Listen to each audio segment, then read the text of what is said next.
Canada, America, UK और Germany से बाबा गुरु नानक की मजहबी रसूमात अदा करने आने वाली संगत के एजाज़ में जागो का एहतमाम किया गया।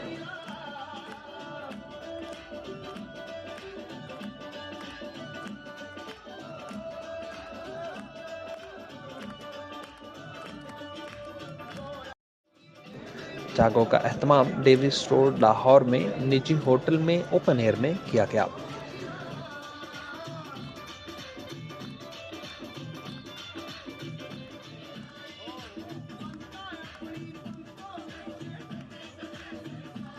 जागो में यात्रियों ने ढोल की थाप पर भंगड़ा, गिद्दा, बोलियों, टप्पे और शानदार डांस परफॉर्मेंसेस पेश करके महफिल लूट ली।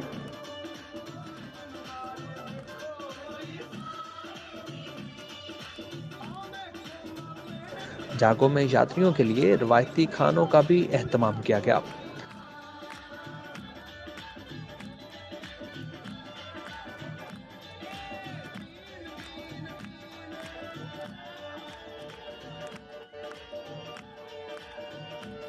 मक्खन के साथ सरसों का साग और मकई की रोटियां, जलेबी, भटूरे और कश्मीरी चाय से लुत्फ उठाया गया।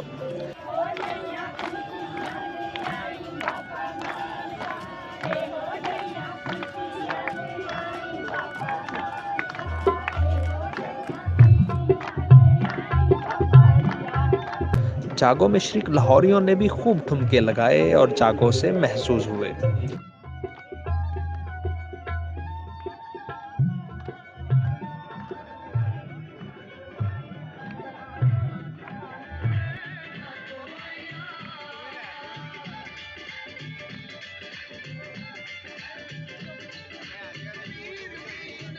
सिख यात्री लाहौर में 7 रोज़ा क़याम और मजहबी रस्मात की अदायगी के बाद वापस रवाना हो गए।